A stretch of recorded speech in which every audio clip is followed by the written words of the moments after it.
All right. Hey, everyone. It is Tuesday, January 6th, 2026. Welcome to Toast Tuesday. I am Mike, and it's a solo Toast Tuesday today. Just me here today. So, Jane and I are splitting our time right now between here and Cane and Vine. So, getting a little tricky to pull off a joint Toast Tuesday at the moment. But hey, the good news is if you're going to Cane and Vine, chances are good that you're going to see one of us up there. Happy New Year, everyone! I hope you had a safe and happy New Year. We started our New Year off with our traditional meal that we do, pork and sauerkraut. I know not everybody loves sauerkraut. I love it so much. It's a meal we make. It's almost more like a stew. We stew it for hours. Pork, sauerkraut, potatoes together. And then we also serve it with what we call spetzels, which is like it's not really a fried dough. It's a dough that you make. You actually boil it first, boil little pieces. It's almost like a bagel, I guess. You boil it first, and then you pan fry it, and you eat it in a bowl. Put those spetzels in the bowl. You put all that delicious sauerkraut and pork and potatoes over top of it. Oh, so good, and supposed to bring you good luck all year long. So that's our strategy, one that we do every year. I love it so much. I eat the leftovers for days. In fact, I'm having it for lunch today, and then it's gone. Then it's gone until next year. So hope you all had, again, Happy New Year. It's season 3 of Toast Tuesday, officially the 3rd season of Toast Tuesday. And what I thought I'd do today, instead of you just sitting here listening to me talk at a table all day, I'll give you a walking tour of the winery, and we'll check some things out that are going on, an update on our wines that are aging, and check in on a few other things. So that's going to be my plan for the day. I'm going to bring you along with me and do a fun little walking tour today here at Toast. I think it'll be interesting and fun. Speaking of fun, I pulled this fun fact for the day today. I thought it was interesting. Did you know that daylight savings time actually commenced for the first time on this day, January 6th, in 1974, 52 years ago? And do you know why we started daylight savings time? I think I was 5 years old at the time, so I'm not sure I knew why. But I guess based on the oil crisis that we had back then in 1974, the idea of daylight savings time was supposed to help save energy.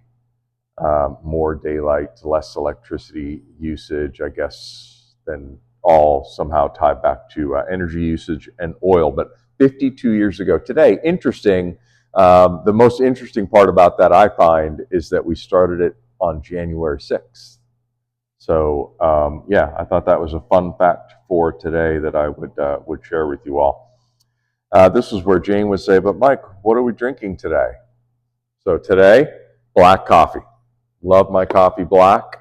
I prefer dark roast in terms of flavor, and yes, black dark roast coffee is what I am drinking today.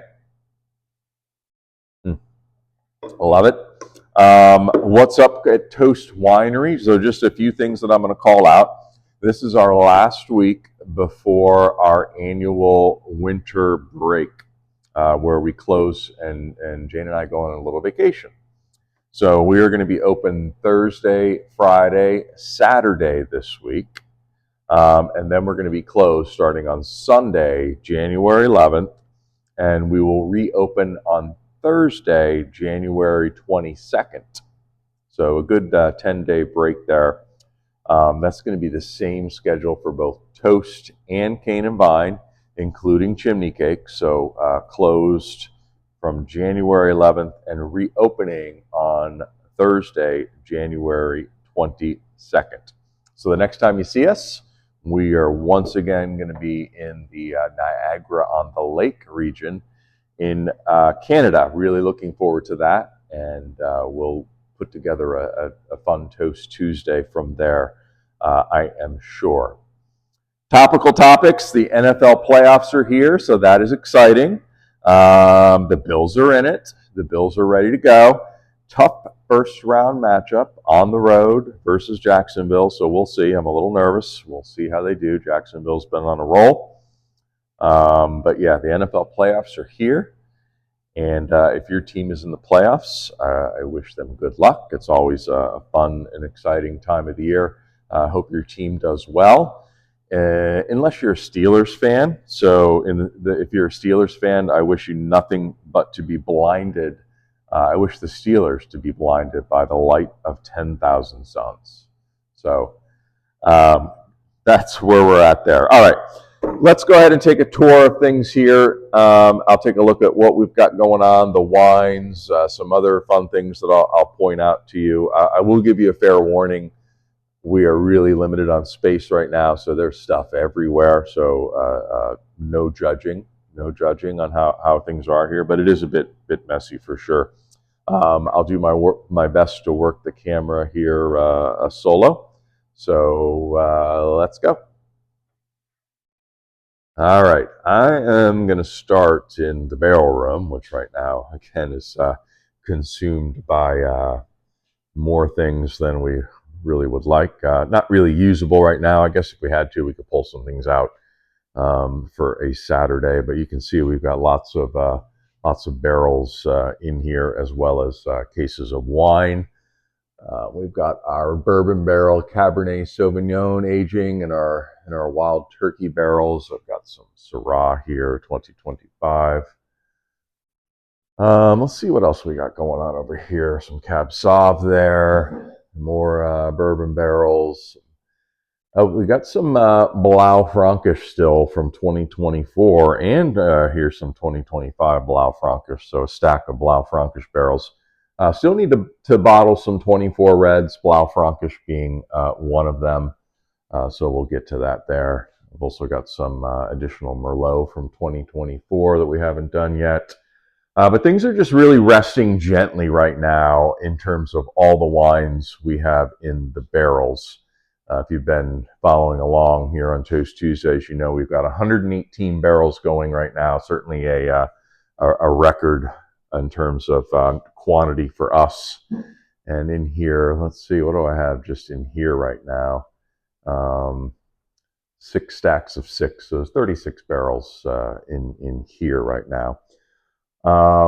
Yeah, so that's what's happening in the barrel room. Let's take a look at some of the wine I've got in here. I talked about our traditional method of sparkling. Here's some of our Brut Rosé.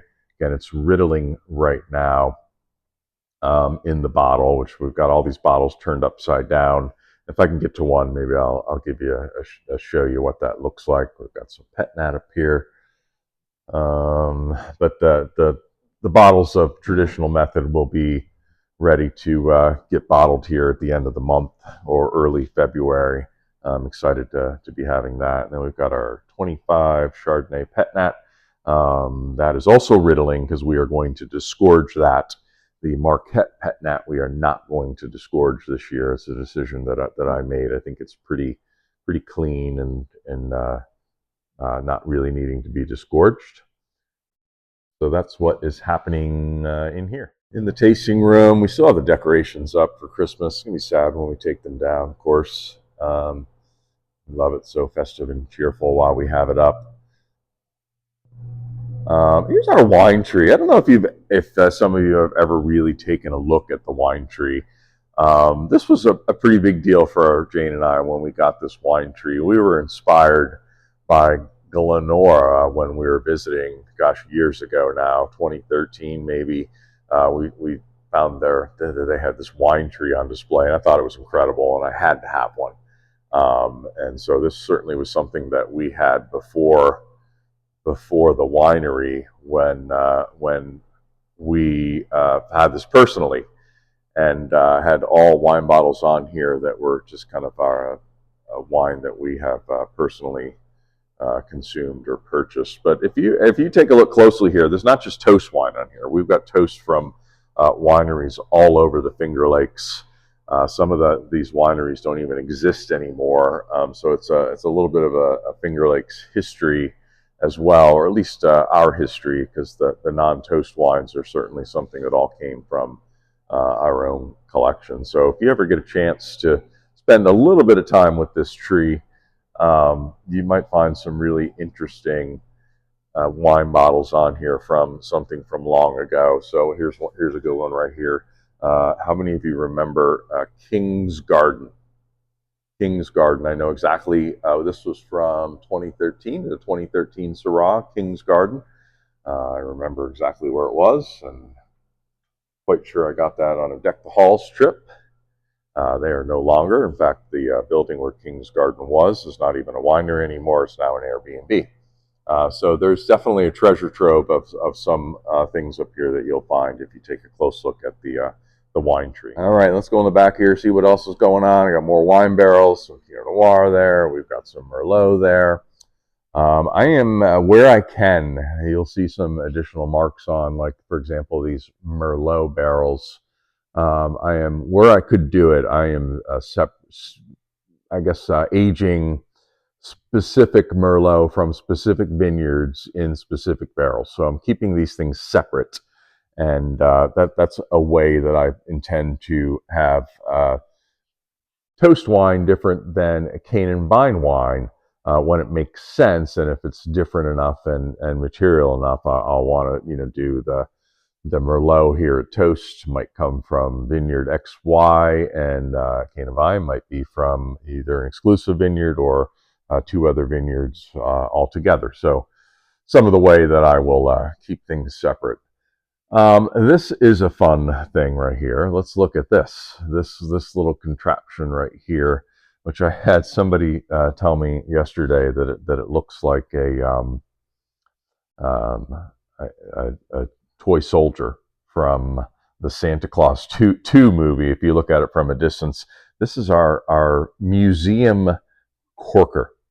It is so old. It is from the 70s. I thought about getting a new one. Certainly we would get a new one if this one didn't function, but it does function, and it functions really well.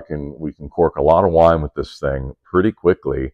And it's just something that I think is pretty cool to Toast, in that it's unique that we are corking our wine with this 1970s vintage corker. I think that's pretty cool. So that's a fun little thing to take a look at. We take a look at the brand here. I won't try to pronounce it, but definitely not made in the U.S. So again, fun little fact that you may not know. If you look at our corks in our bottles, every one of them are going to be bottled with this little machine right here. All right, I got a lot of wine stacked up here too. I think I kind of glossed over that, but I got wine here. I've got wine blocking the entrance here. Yesterday, we bottled our 2024 Cabernet Franc. I am super excited about this. It tastes amazing. It's bottled up. We're still waiting on our labels, but that's gonna find the shelf here in probably about a month, and really excited to release that, our 2024 Cabernet Franc. And so the area that I'm in right now, this is kind of our warehousing type area. Of course, I've got barrels galore here too. So there are certainly a lot of barrels there. Some more Cab Sauv, some more 2024 Blau Frankish. We'll be pulling that out. So yeah, you can just see here lots and lots and lots of barrels, and wine storage as well. These are all finished wines back here. But look at these cages. These are interesting as well. These are called tirage cages. So this is how we age our traditional method sparkling wine. They are laid down sideways in these cages. This one here is our Blanc de Noir that we made in 2024. So we did the bottling of this right before harvest started. So I believe in the September timeframe, we bottled this with a little bit of sugar and some more yeast, and it will re-ferment in the bottle. And it will stay in this cage here for the next 3 years. So we will not discore, or we will not riddle this until 2028. So just a little fun fact there: when we do our traditional method sparkling, this is what we do here. So Blanc de Noir, made 100% from Pinot Noir. Speaking of that, so this is our Blanc de Blanc from 2021, made 100% from Chardonnay. Let's see if we can walk up to the light here and take a look at this. It's upside down again, riddling in the bottle, and don't know if you can see it, but there's a little bit of the sediment that is at the bottom of the bottle here. That's basically what we're riddling, and so what we want to happen is have all that sediment fall into the neck of the bottle, and then part of that final process of what we call disgorging will be to get that plug of sediment out of the neck, and we will freeze the neck, pop that plug out of there, and then do any dosage, meaning any sugar addition that we would want to do to it, and then put a proper cork and cage on that. And we will do that with one of our partners that has the right equipment to be able to do that efficiently. You could do it by hand, but it would take a long time. Some people do it by hand, but we're going to partner with a winery that has that equipment, and they'll take care of that for us. Yeah, so lots of wine, lots of barrels back here. A lot of reds to look forward to in the future here. We've got Zweigelt coming back, excited about that. We've got Saperavi for the first time. That again, we've got some Saperavi barrels too. Excited about that. Yeah, lots of great things are going to be coming from this 2025 harvest. What else do we have here? Oh, we've got some Chardonnay as well that I think is going to be wonderful. Barrel-aged Chardonnay. I also barrel fermented about a third of this, and the other 2/3 in a tank, but then blended them together, and then now aging them in a barrel. So that's something to look forward to as well. One of the other wines that we also still have to bottle from 2024, besides our Cab Sauv and our Bourbon Barrel Cab Sauv and the Blau that I showed you, Baco Noir. We're going to bottle some of this Baco Noir that would normally be part of our MJ blend, but in 2024 we got some additional, so I'm going to bottle that as a single varietal. That's going to be available up at Cane and Vine. So again, something to look forward to there. All right, last stop on the walking tour here is our tank room. I'm squeezing more barrels in the tank room.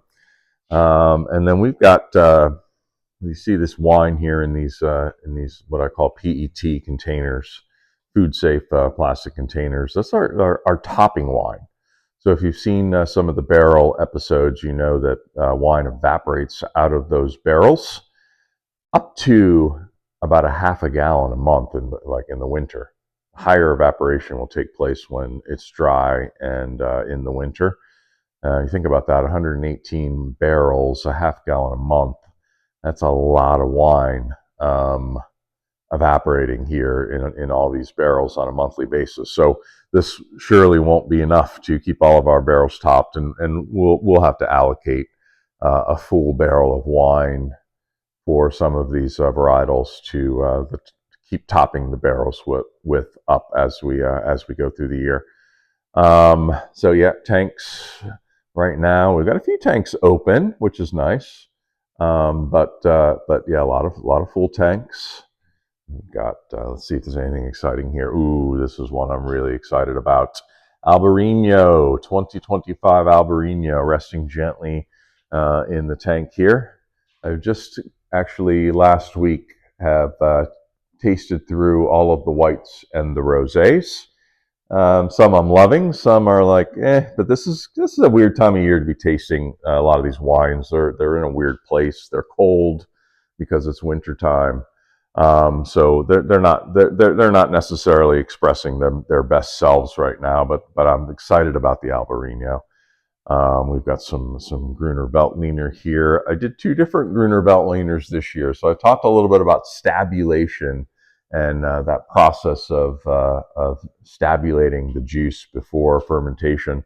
I did a little experiment with the Gruner Veltliner. So I did one in the traditional way and one with stabulation. So it'll be interesting to see the difference between those two. Sauvignon Blanc, loving this wine. This is going to be a wonderful wine. That'll be cane and vine as it is today. So some fun things there. Let's see what else we've got back here that would be interesting to show you. Dry Rosé of Cabernet Franc coming back to toast. We did Blau Frankish in 24, but I really like the Dry Rosé of Cab Franc. That really, I think, is turning out well as well. Here's an interesting one. I am going to do a traditional method Cabernet Franc sparkling wine this year. So we just talked about the Blanc de Noir. In 25, I'm doing a red sparkling. Again, that won't be ready for a long time, but it's going to be a fun one to do. We're probably going to get this into the cages shortly after we get back from our winter break. I'll start to lay that down to rest for a few years for sure. So that's what we've got going on here. Here's some delicious Syrah that actually we are going to be bottling on Friday. I am really happy with this wine too. It's a wonderful dry red wine. It's got a nice Finger Lakes profile from Syrah that I just love so much. Nice peppery finish. This is going to be a wonderful wine, and that will be up at Cane and Vine if you're interested in that. But we'll be bottling that on Friday this week, and hopefully be out sometime in February. So you can look for that up there. So that's it. That's the tour. Just thought I'd give you a little tour of what we got going on back here. Again, things are a little messy, but that is where things are at right now as we work through the wines from the 2025 harvest. And look at, if you don't know if you noticed, but we've got a lot of Cab Sauv. So Cab Sauv is something that I love the Finger Lakes expression of, and I'm excited to have a lot of that this year. I think I have maybe 18 barrels of Cabernet Sauvignon, if not more. So we're going to be making a lot of bourbon barrel from that, so we won't sell out of it as quickly as we normally do. So I'm excited to be having lots of Cabernet Sauvignon from 2025. So on that note, I will wish you guys well. And hey, next time you'll see us, we'll be in Canada. All right. Cheers, everyone.